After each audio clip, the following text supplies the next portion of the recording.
And that, my friends, was the NASCAR Busch Series at Viva Las Vegas. First off, round of applause to Ty Dillon, getting an 8th place finish, leading a handful of laps. Even though he made that mistake and, pitted in the wrong pit box. Some people say he tried to pit in the O2 pit box, which makes sense since he drove for them at Darlington and Richmond. And some people say he tried to pit in Vargas's box. I bet, he would have finished higher had he not, if he were to pit in the correct box the first time. But hey, at least they came back for an 8th place finish.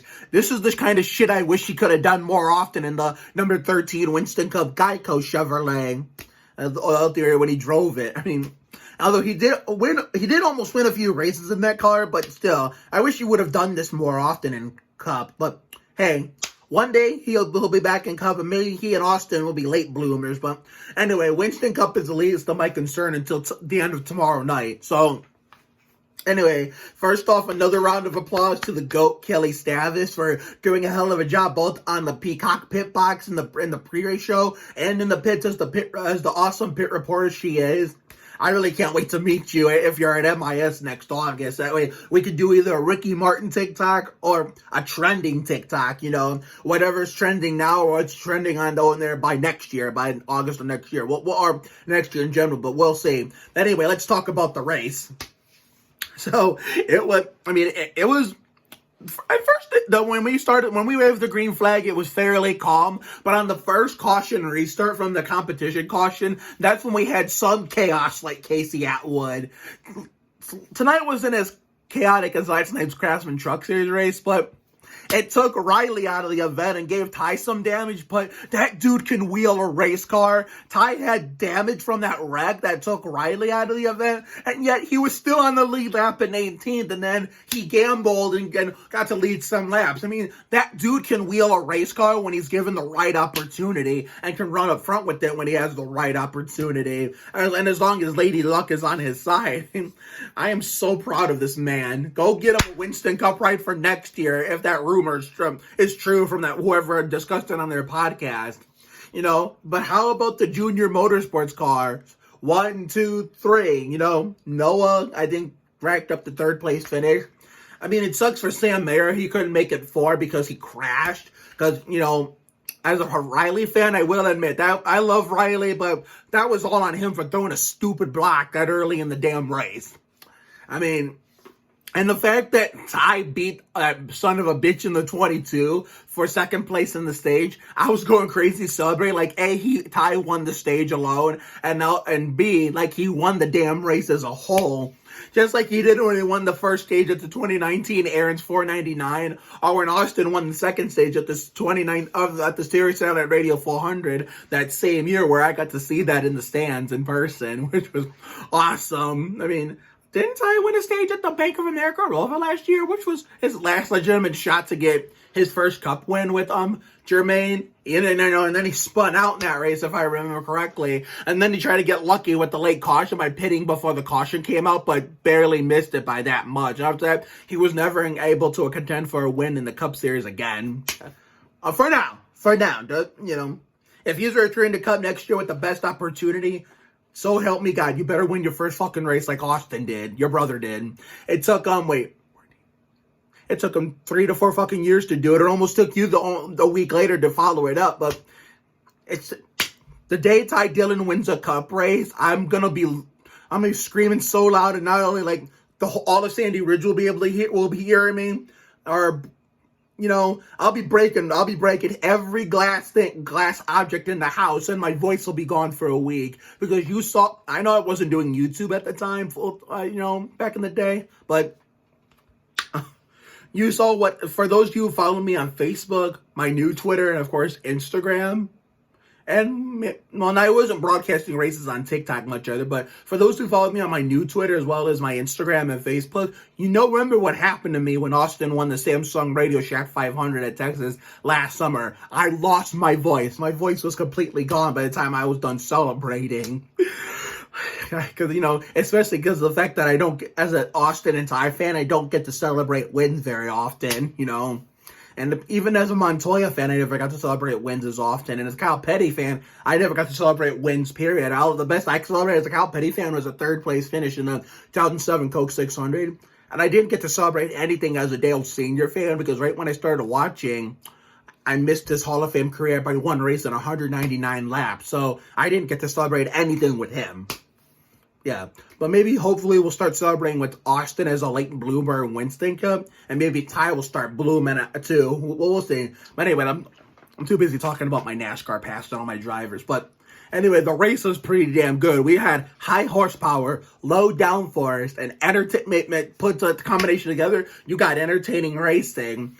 There was some chaos, like Casey Atwood, but not as much as yesterday, even though I didn't watch yesterday. But you know, we saw a lot of competitive racing throughout the field. There were battles everywhere, and I've mentioned this before. I'll mention it again. Battle for the lead, battle for P2, battle for 5th, battle for 15th, battle for 22nd, battle for 30th. There were battles everywhere. I wish Winston Cup was like this, too. And hopefully we'll actually get a good race tomorrow, something like that. Maybe we'll get a giant wreck to, like, only match tonight and last night, and maybe we'll get a cup sweep in the finishing order at the end of tomorrow night.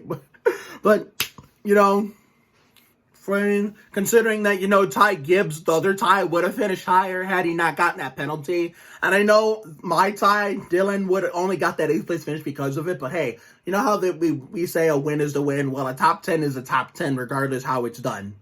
Regardless. So therefore, I know all the Ty Gibbs fanboys will be crying to me saying that, oh, your Ty only finished higher because of the speeding penalty. Well, sucks to suck because first of all, my Ty's not the one who sped, yours did. And I don't hate Ty Gibbs. I just, you know, people like, you know, have to, the idiots on social media I deal with that discredits Austin's Coke 600, Daytona 500 wins for the way he won it. It's the same thing with Ty's top 10 tonight. Top 10 is the top 10. What if your driver was in the same position as Ty Dillon? You would be singing a totally different tune, and you know it. If the tables were turned, you know. I mean, I'm not talking about just Ty Gibbs fans. I'm just generally speaking. It's the same thing for, you know, a win. You know, the idiots on social media will discredit Austin's wins in the 600 and the 500, but then I have to tell them every time. I don't care how he won it. A win is a win. I don't care if he dumped the fucking leader at the end of the last lap to win it. I don't care if it was field knowledge or a range shortened race. If it's my driver, I'm gonna fucking celebrate, and you would too if it was yours. And you know that. So I'm trying to think. I mean, it sucks for Jeremy Clements because, you know, Eric Estep, you know, subscribe to him. Link is in the description. So, they're up to his channel. So, it sucks that his car got crumpled due to, you know, I'm a Riley fan, but a true fan admits when the driver makes stupid mistakes, you know, and, acknowledges when they fuck up. So, that was, well, Riley's stupidity, unfortunately. I'm not being biased here. I'm actually being real. Riley's stupidity, unfortunately, destroyed that Jeremy Clements car, which basically, you know, left Eric Estep crushed, I'm sure. I mean, we haven't seen a green flag pit stop in the Busch series in a very long time until tonight. And, you know, it was the money stop. Nobody fucked up except for Ty Gibbs. No mistakes were made. And Noah Gragson came back from 2 penalties. First one was driving through too many pit boxes, and the other was speeding, and he finished 3rd. I bet you without those penalties, he'd be the one standing in victory lane. But hey, we'll have to wait till Talladega next week. But if I'm unable to watch next week, though, I'll probably be able to watch EA Sports 500. But that's not the Truck and Busch races because I might be coming home from Ricky Martin that day. I'm going to talk about that in a video on Tuesday. Tuesday, you were supposed to see the Nutrition Jeopardy promotion video that we were supposed to film yesterday. But yesterday, that my job got the bus fixed, and my grandmother thought it was basically off for 2 days instead of just off for 2 days, like 1 day alone. She thought I was off yesterday too, so I could have came in yesterday to do the Nutrition Jeopardy promo. I don't know if I'm going to see Lisa anytime soon unless she comes in on her own time, you know, without the Jeopardy stuff. I mean, if she comes in at her own time, like, you know, her next general visit, I hope it's without the Jeopardy stuff. That way we can promote it because I have to set everything up, you know.